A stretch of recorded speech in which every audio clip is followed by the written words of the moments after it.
Assalamu alaikum student. The today topic is the Le-Chatelier principle. First of all, Le-Chatelier principle कहाँ पे use होता है, इसकी application क्या है और किस पर्पस के लिए ये यूज़ होता है। ये उन रिएक्शन में Le-Chatelier प्रिंसिपल यूज़ होता है जो रिएक्शन रिवर्सिबल होते हैं।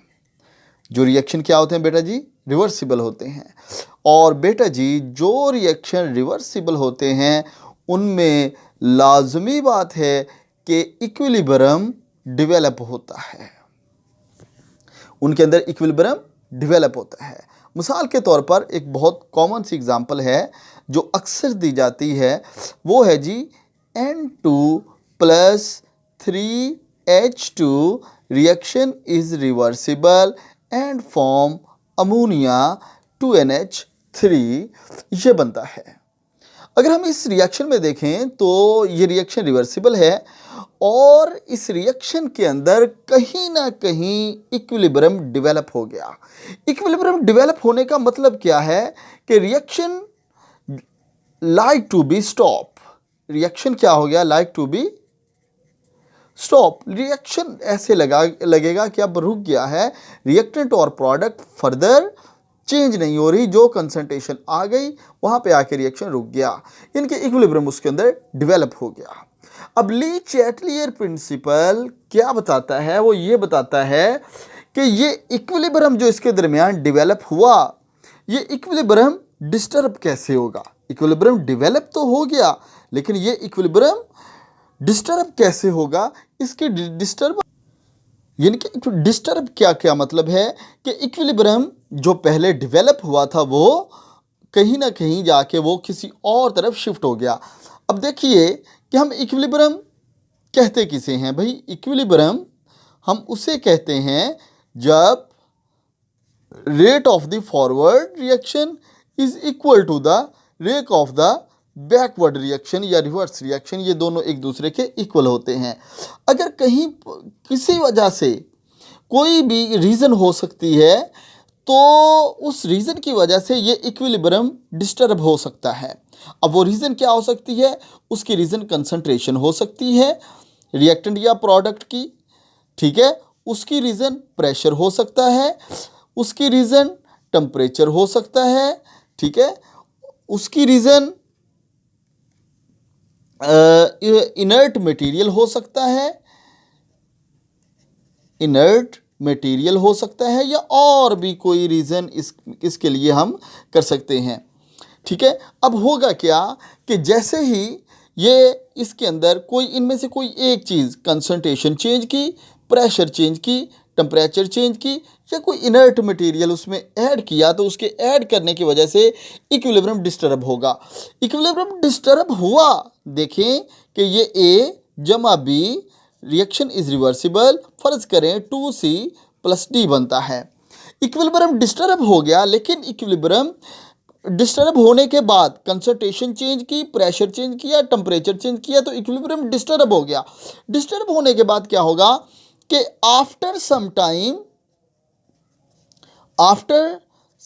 टाइम अगेन इक्विलिब्रियम स्टैब्लिश हो जाएगा। दोबारा से इक्विलिब्रियम स्टैब्लिश क्यों होगा? इसलिए कि इक्विलिब्रियम पोजीशन जो होती है बेटा जी, याद रखिएगा, ये मोस्ट स्टेबल स्टेट होती है और रिएक्शन की यही रिक्वायरमेंट होती है कि वो अपनी मोस्ट स्टेबल स्टेट में शिफ्ट हो जाए, ठीक है। तो रिएक्शन भी यही चाहता है कि वो अपनी मोस्ट स्टेबल स्टेट में शिफ्ट हो जाए। तो इट्स मीन कि फिर Le-Chatelier प्रिंसिपल के साथ हम ये देखेंगे कि ये टेम्परेचर, कंसंट्रेशन, प्रेशर के साथ ये इसके अंदर क्या वेरिएशन आती है। अब इसकी एप्लीकेशन क्या है? पहले ज़रा इसको ज़रा गौर से इसकी Le-Chatelier प्रिंसिपल को देखिए, इसकी एप्लीकेशन क्या हो सकती है। इंडस्ट्री है एक, उस इंडस्ट्री के अंदर लेट्स सपोज ये अमोनिया की प्रोडक्शन हो रही है, लेकिन अगर तो वो रिएक्शन रिवर्सिबल है तो रिवर्सिबल होने की वजह से होगा क्या? रिएक्शन रिवर्सिबल है, रिवर्सिबल होने की वजह से हुआ क्या? आफ्टर सम टाइम अमोनिया जितना बनना था बन गया, उसके बाद रिएक्शन स्टॉप हो गया। उसके बाद फर्दर अमोनिया की प्रोडक्शन नहीं हुई, लेकिन इंडस्ट्री में तो प्रोडक्शन कंटिन्यूसली चाहिए। तो उस कंटिन्यूसली प्रोडक्शन के लिए फिर हमें ये ली चैटरियर प्रिंसिपल यूज़ करना पड़ेगा। तो फर्स्ट ऑफ ऑल जो हम चीज़ इसमें डिस्कस कर रहे हैं वो यही वाली कि कंसंट्रेशन, टेम्परेचर, प्रेशर या इनमें से किसी भी चीज़ को, या हम यूँ कह लें कि इसमें स्ट्रेस अप्लाई करें बाय अप्लाइंग द स्ट्रेस। ठीक है, अगर मैं यूँ इसको डेफिनेशन करूँ, if stress is applied on the system, यानी कि कोई हमारे पास सिस्टम है ये वाला जिसमें रिएक्टेंट और प्रोडक्ट दोनों हैं, if stress applied on the system, कोई भी stress applied on A system at equilibrium, जब उसमें इक्विलिब्रियम डेवलप हो चुका हो, the system act in such A way, the system act in such a way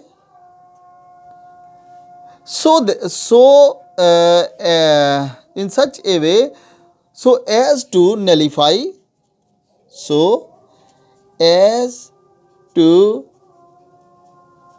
nullify, या यूँ कह दें कि undo as far as possible, as far as possible effect of that stress, the effect of, ये बेटा जी इसकी एक definition हो गई कि ली चैटरियल प्रिंसिपल है क्या।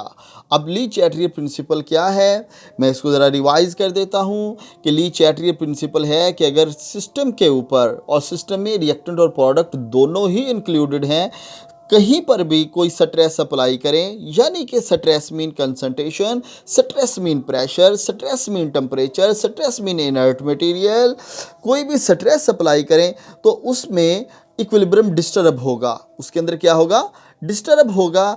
और ली चैटरियल प्रिंसिपल ये कहता है कि वो इस तरीके से स्ट्रेस अप्लाई होगा कि जहाँ तक पॉसिबल हुआ वो अगेन उसको इक्विलिब्रियम पोजीशन के ऊपर लाने की कोशिश करेगा। क्यों लेके आना चाहेगा, मैं बता चुका हूँ कि इक्विलिब्रियम पोजीशन ही सबसे स्टेबल पोजीशन होती है।